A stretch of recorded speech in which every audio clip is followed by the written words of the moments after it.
सुबह का समय आरव और निशा नए जोड़े के रूप में दरवाजे पर खड़े हैं। कमला आरती करके नई दुल्हन का गृह प्रवेश करवाती है। दुल्हन अंदर चली जाती है। फिर पड़ोसन कमला से बात करते हुए, अच्छा काम किया कमला बहन, लव मैरिज करवा के। इतनी सुंदर बहू ढूंढने से नहीं मिलती। हाँ शीला, बारव की जिद थी, बेटे की खुशी में ही तो माँ की खुशी है। सुंदर तो ठीक है, पर लव मैरिज वाली बहुएं सम्मान नहीं करती, पति को इशारे पर नचाती है, ध्यान रखना। हाँ विमला बहन, मैं पूरा ध्यान रखूंगी, मेरे बेटे को कोई नहीं नचा सकता। और दोनों पड़ोसन चली जाती हैं। अगले दिन सुबह के 9 बज चुके हैं।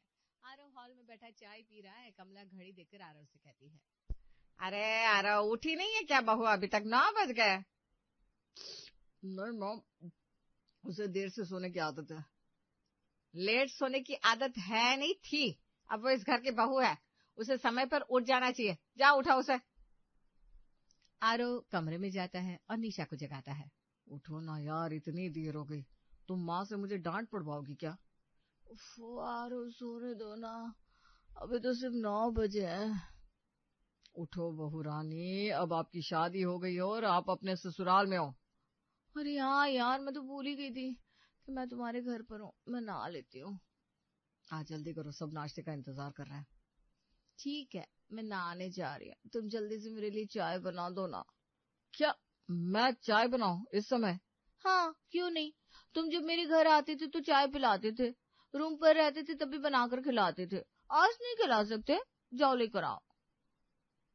अच्छा ठीक है पापा, तुम जाओ नहा कर आओ, तब तक मैं तुम्हारे लिए चाय बनाकर लाता हूँ। आरव रसोई में जाता है और चाय बनाता है।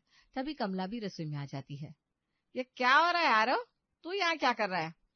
अब कुछ नहीं माँ, निशा उठ गई है, मैं उसके लिए चाय बना रहा हूँ। बीवी आई नहीं कि गुलामी शुरू। जो लड़का खुद से पानी नहीं पीता था, वो आज बीवी के लिए चाय बना रहा है। नहीं माँ, उसे देर से उठने की और बिस्तर पर चाय पीने की आदत है। आदत एकदम से थोड़ी ना छूटेगी। आदत बदलनी पड़ेगी, यह उसका मायका नहीं है। माँ प्लीज बात बढ़ाओ मत, मैं चाय देकर आता हूँ। आरव चाय लेकर कमरे में जाता है। कमला रसोई में अकेली खड़ी बड़बड़ाती है। आते ही बेटे को गुलाम बना लिया। जो मेरी एक आवाज पर दौड़ता था, वो बीवी के लिए चाय छान रहा है, पर मैं ऐसा नहीं होने दूंगी। दोपहर के समय डाइनिंग टेबल पर पूरा परिवार बैठा है।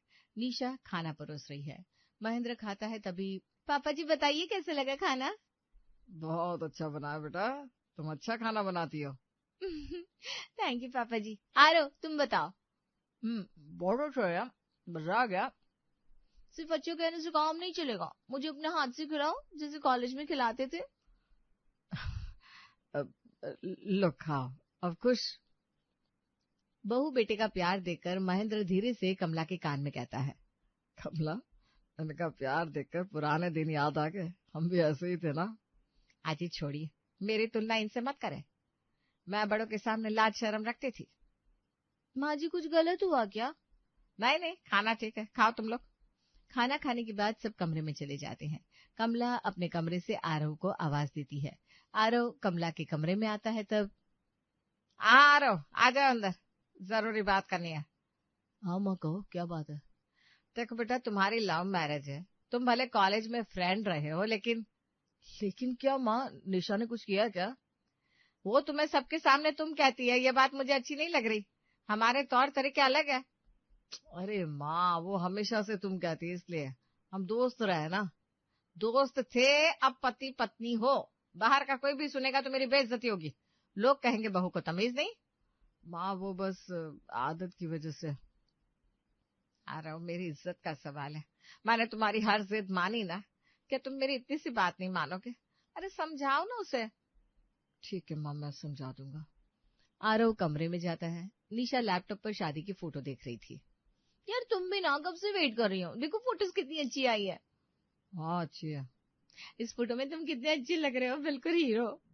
निशा मुझे जरूरी बात करनी है, जरा लैपटॉप बंद करो। निशा लैपटॉप बंद करती है।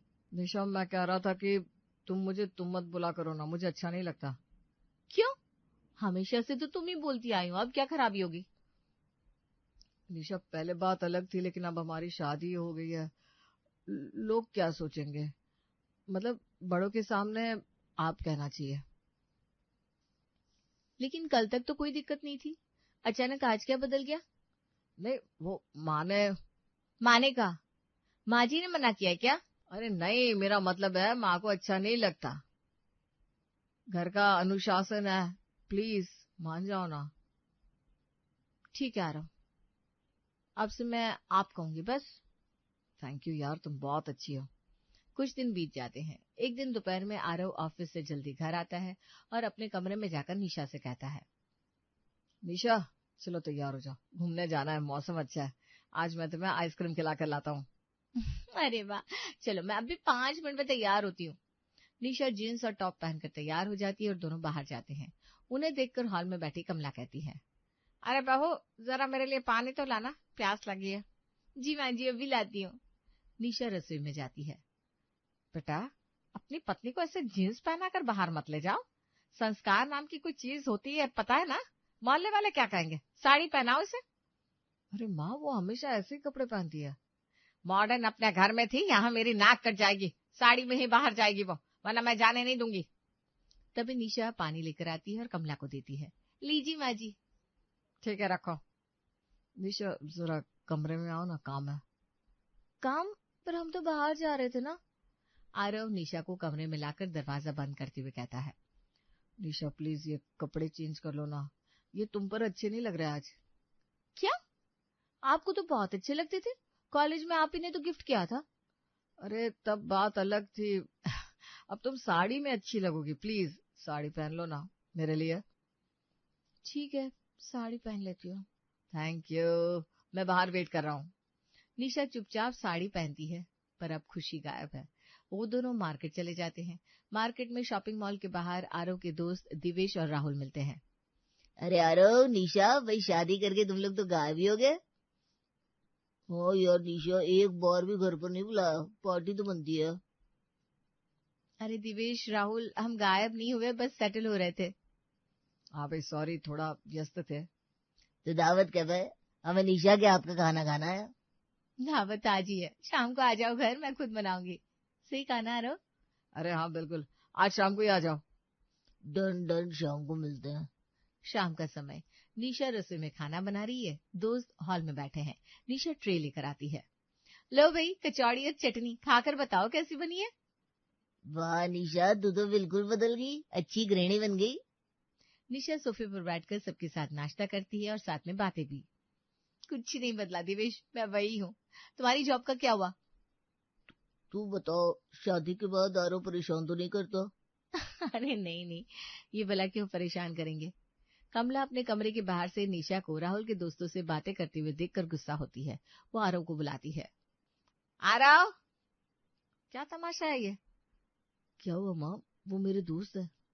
देख अपनी पत्नी को, मर्दों के बीच बैठकर ठहाके लगा रही है। शादी के बाद लड़कों से खुलकर बात करना अच्छा नहीं लगता। माँ वो कॉलेज के कॉमन फ्रेंड्स हैं। अरे तब बात अलग थी, अब वो घर की इज्जत है। जा अपनी बीवी को समझा, वरना लोग बातें बनाएंगे। ठीक है माँ, मैं मना करता हूँ। रात का समय, दोस्त चले जाते हैं। आरव और निशा कमरे में है। तब आरव, आज कितना मजा आया ना। दिवेश कह रहा था अगली पार्टी उसके यहाँ है, हम चलेंगे। हम कहीं नहीं जा रहे, आगे से तुम उन लोगों से दूरी बनाकर रखोगी। क्या? क्या मतलब है आपका? दूरी क्यों? तुम मेरी पत्नी हो, तुम्हें इस तरह लड़कों से खुलकर बात करना शोभा नहीं देता, मुझे अच्छा नहीं लगा। आरव, वो दिवेश और राहुल है, मेरे दोस्तों से बात करना शोभा नहीं देता मतलब? वो हम दोनों के दोस्त हैं। पहले थे, अब नहीं। अब तुम्हारी शादी हो चुकी है और तुम्हें बहू की मर्यादा में रहना होगा। मर्यादा? शादी से पहले तो तुम्हें कोई दिक्कत नहीं थी। तब चीजें अलग थी, अब बदल गई है, तुम्हें बदलना होगा। लगता है तुम अपने सारे वादे भूल गए हो जो तुमने शादी से पहले किए थे। मुझे सब याद है, पर संस्कार भी कोई चीज है, मैं अपनी इज्जत दांव पर नहीं लगा सकता। आरव तकिया उठाकर दूसरे कमरे में चला जाता है और निशा रोने लगती है। 1 साल पहले रेस्टोरेंट में आरव ने निशा का हाथ पकड़कर ये कहा था, निशा, मैं तुमसे बहुत बहुत प्यार करता हूँ और शादी करना चाहता हूँ। शादी तो मैं भी चाहती हूँ आरव, लेकिन पापा कहते हैं मैं बहुत फ्रीडम में पली हूँ और तुम मुझे खुश नहीं रख पाओगे। मुझे बंदिशों की आदत नहीं है। ऐसा नहीं है निशा, क्या तुम्हें मुझ पर भरोसा नहीं है? भरोसा है, पर मुझे अपनी आजादी प्यारी है। मैं आगे जॉब करना चाहती हूँ, पैरों पर खड़ा होना चाहती हूँ। मैं वादा करता हूँ निशा, तुम्हें हर आजादी दूंगा। जैसे तुम अभी हो मैं तुम्हें वैसे ही रखूंगा, कोई कमी नहीं होगी। ठीक है, पर तुम अपना वादा मत भूलना। बिल्कुल नहीं भूलूंगा, हमेशा याद रखूंगा। निशा पुराने दिनों को याद करते हुए अपने आंसू पोंछती है। ऐसे ही कुछ दिन बीत जाते हैं। एक दिन निशा के मोबाइल पर एक ईमेल आता है, जिसे देखकर वो खुश हो जाती है। ओह माय गॉड, मेरा सिलेक्शन हो गया, मुझे जॉब मिल गई। निशा जल्दी से हॉल में आती है, जहाँ पूरा परिवार बैठा था। वो सभी को खुशखबरी सुनाती है। पापा जी, माँ जी, यारो, एक बहुत बड़ी खुशखबरी है। क्या बात है बेटा, बताओ। पापा जी, मैंने शादी से पहले बहुत बड़ी कंपनी में जॉब के लिए अप्लाई किया था। आज फाइनल ईमेल आ गया, मेरा सिलेक्शन हो गया है। अरे वाह निशा, कॉन्ग्रेचुलेशन। Thank you. मैं बस मम्मी पापा को कॉल पे बता कर आती हूँ। निशा कमरे में जाती है। कमला का चेहरा उतर जाता है। वो तुरंत आरव को टोकती है। आरव, क्या बहू नौकरी करेगी? हाँ माँ। क्यों, क्या बुराई है? वो पढ़ी लिखी है। हमारे खानदान की बहुएं नौकरी नहीं करती। लोग बातें बनाएंगे कि पति के कमाते हुए भी बहू काम कर रही है। ये अच्छी बात नहीं है। अरे माँ, लेकिन वो बहुत काबिल है। हाँ तो काबिलियत घर में दिखाओ, बाहर जाएगी तो बस में नहीं रहेगी। तो मना कर दे उसे। ठीक है माँ, मैं मना करता हूँ। आरव कमरे में आता है। निशा फोन रखकर आरव को कहती है, आरव, पापा बहुत खुश है। मेरा तो बरसों का सपना सच हो गया। निशा प्लीज, तुम इस जॉब के लिए मना कर दो। तुम नौकरी नहीं करोगी। क्या क्या बोल रहे हो तुम? मैं जॉब के लिए मना कर दूं? क्यों? अरे मैं कह रहा हूँ ना, मैं कमाता तो हूँ, मैं तुम्हारी हर जरूरत पूरा करूंगा। तुम्हें क्या जरूरत है कमाने की? जरूरत पैसे की नहीं है, मेरे वजूद की है। तुमने वादा किया था तुम मुझे कभी नहीं रोकोगे। अरे वो तब की बात थी, अब तुम इस घर की बहू हो। समाज को ये पसंद नहीं कि बहू बाहर काम करे। समाज? मैंने तुमसे शादी की है, तुम बताओ तुम्हें कैसा लगेगा मेरा जॉब करना? सच बताऊं तो मैं भी नहीं चाहता कि तुम जॉब करो। तुम घर पर रहो, माँ का हाथ बटाओ। अच्छा, तो ये तुम्हारी भी सोच है। आरव, यदि तुम नहीं चाहते कि मैं जॉब करूं तो मैं तुम्हारे साथ नहीं रहना चाहती। क्या क्या बोल रही हो? नौकरी के लिए तुम मुझे छोड़ दोगी? हाँ, तुमने कहा, तुम मत कहो, आप कहो, मैं मान गई। तुमने कहा पसंद के कपड़े छोड़ो, साड़ी पहनो, मैं मान गई। तुमने कहा दोस्तों से बात मत करो, मैं मान गई। तुम्हारी हर बात मानकर मैंने खुद को पिंजरे में बंद कर लिया। अरे निशा, वो एडजस्टमेंट था। वो गुलामी थी। आज जब तुम मेरी पहचान छीनना चाहते हो तो मैं बर्दाश्त नहीं करूंगी। तुमने नाम तो बदल दिए, लेकिन पिंजरा वही सालों पुराना निकला जो बहू की पंखों को काट कर उसे बंद कर देना चाहता है। और आज इस घर की बहू तोड़ेगी पुराने ससुराल का नया पिंजरा। क्या तुम मुझे छोड़कर चली जाओगी? घर तोड़ दोगी? हाँ, चली जाऊंगी, क्योंकि ये घर नहीं क्या दिखाना है। और आरव, ये तुम्हारी नहीं, तुम्हारी माँ की सोच है जो वो तुम पर थोप रही है। ऐसा मत बोलो, वो माँ सिर्फ हमारी भलाई चाहती है। यदि तुम्हारी माँ हम दोनों की भलाई चाहती तो उन्हें मेरी खुशी से भी मतलब होता ना। मैं जा रही हूँ, लेकिन तुम्हारी माँ हमारे बीच के फासले घटाने की नहीं, बढ़ाने की कोशिश करेगी, देख लेना। ऐसा नहीं हो सकता। निशा सूटकेस लेकर हॉल में आती है। हॉल में कमला और महेंद्र उसे देखकर, अरे बहू, ये क्या सूटकेस लेकर कहाँ जा रही हो? माँ जी, मैं आप लोगों के साथ नहीं रह सकती, मैं जा रही हूँ। बिना वजह घर छोड़कर जा रही हो? क्यों जा रही हूँ ये तो आप अपने बेटे से पूछ लेना, वो सब सच बता देगा। प्रणाम पापा जी। निशा पैर छूकर बाहर निकल जाती है। आरव हॉल में आकर सिर झुकाकर खड़ा हो जाता है। आरव, ये क्या तमाशा है? बहू घर छोड़कर क्यों चली गई? पापा, मैंने कहा था निशा नौकरी नहीं करेगी। मैंने मना किया तो वो भड़क गई। सिर्फ नौकरी के लिए?